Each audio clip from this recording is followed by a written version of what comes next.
Dalam menjalani kehidupan sehari-hari, kita seringkali tidak menyadari bahwa kebiasaan tertentu yang kita lakukan justru membuat hubungan dengan orang lain semakin merenggang. Jika kita sering melakukan beberapa hal berikut ini, sebaiknya kita segera memperbaikinya agar tidak kehilangan orang-orang terdekat. Lalu, seperti apa sajakah kebiasaan sehari-hari yang bikin kamu dibenci orang lain? Nah, dalam video ini, kita akan menjawab pertanyaan tersebut. Jadi, mari kita simak bersama. Inilah 5 kebiasaan sehari-hari yang bikin kamu dibenci orang lain. Yang pertama, tidak mengembalikan barang yang telah kamu pinjam. Kebiasaan tidak mengembalikan barang yang telah kamu pinjam masih sering dilakukan oleh banyak orang, dan tentunya akan membuatmu dibenci orang lain. Pikirkanlah, kamu pasti tidak akan suka jika seseorang meminjam sesuatu darimu dan tidak mengembalikannya.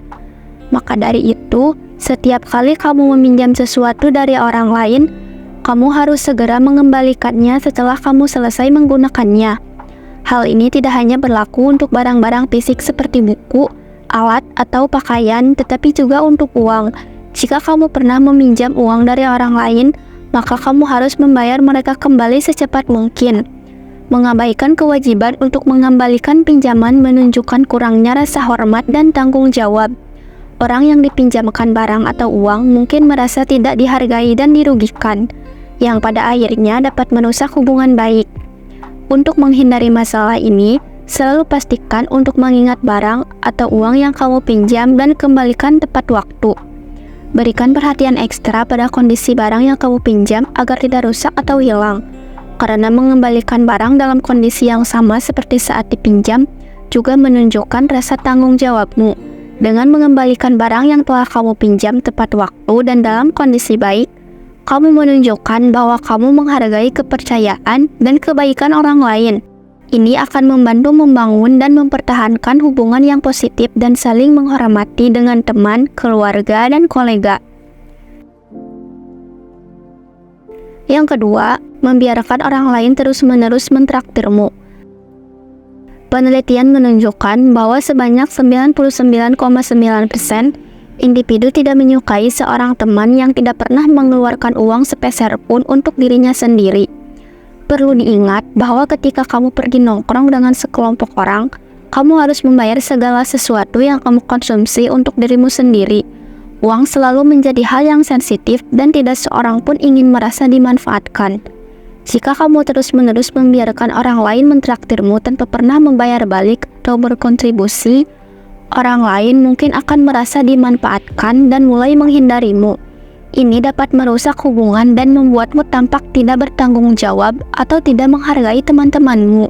Oleh karena itu, penting untuk selalu berusaha membayar bagi dirimu sendiri ketika keluar bersama teman-teman. Jika seseorang mentraktir kamu, pastikan untuk sesekali gantian mentraktir mereka atau mencari cara lain untuk menunjukkan rasa terima kasihmu. Hal ini akan menunjukkan bahwa kamu menghargai mereka dan bersedia berkontribusi secara setara dalam hubungan pertemanan. Jika kamu tidak memiliki uang yang cukup untuk mengikuti gaya hidup teman-temanmu, pertimbangkan untuk mengurangi frekuensi keluar nongkrong bersama mereka atau cari kegiatan yang lebih terjangkau. Jujur dengan teman-temanmu tentang situasimu finansial dan cari cara lain untuk tetap berinteraksi dan bersosialisasi tanpa harus mengeluarkan banyak uang. Dengan demikian, kamu dapat menjaga hubungan yang sehat dan saling menghormati tanpa membuat orang lain merasa dimanfaatkan atau terbebani. Yang ketiga, terlalu banyak menceritakan masalahmu kepada seseorang yang baru kamu kenal atau temui. Memang merupakan hal yang baik jika kamu bisa terbuka dan mencurahkan pikiran serta perasaanmu kepada orang lain. Tetapi janganlah terlalu cepat dan berlebihan dalam melakukannya. Ingatlah untuk tidak menceritakan keseluruhan masalahmu kepada seseorang yang baru saja kamu temui, dan tunggulah hingga kamu menjalin ikatan yang lebih erat dengan mereka. Terlalu banyak mengeluhkan masalahmu kepada individu-individu yang baru kamu kenal dapat membuat mereka merasa tidak nyaman atau bahkan mengira kamu hanya memanfaatkan mereka.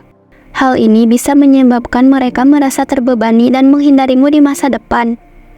Ketika pertama kali bertemu dengan seseorang, Usahakan untuk membangun hubungan secara perlahan dan alami. Berbagi cerita dan pengalaman pribadi memang penting untuk mempererat hubungan, tetapi lakukanlah dengan proporsi yang tepat.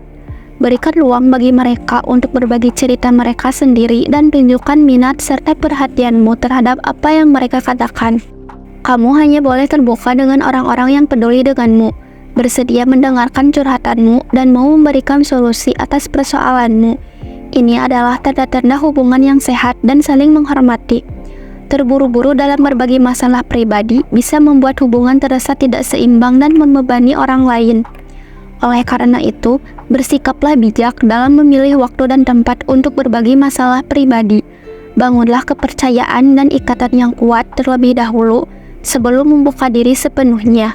Dengan cara ini, kamu akan menemukan hubungan yang lebih tulus dan hubungan yang lebih mendalam serta saling menghargai. Yang keempat, tidak mampu mengontrol emosi. Ketidakmampuan mengontrol emosi adalah salah satu perilaku yang dapat merusak hubungan dan reputasi. Beberapa tanda yang menunjukkan bahwa seseorang tidak memiliki emosi yang stabil termasuk membentak orang lain, menghancurkan barang-barang, dan melakukan tindakan ekstrim lainnya saat dikuasai oleh amarah. Perlu diketahui bahwa perilaku-perilaku tersebut menandakan bahwa kamu tidak dapat dipercaya dan memiliki tingkat kecerdasan emosional yang rendah. Melakukan hal-hal tersebut akan membuat orang-orang meragukan stabilitas emosimu dan bertanya-tanya, apakah kamu mampu bertahan di bawah tekanan atau tidak. Tidak peduli seberapa marahnya kamu pada seseorang, berlaku kasar pada mereka akan membuatmu terlihat buruk.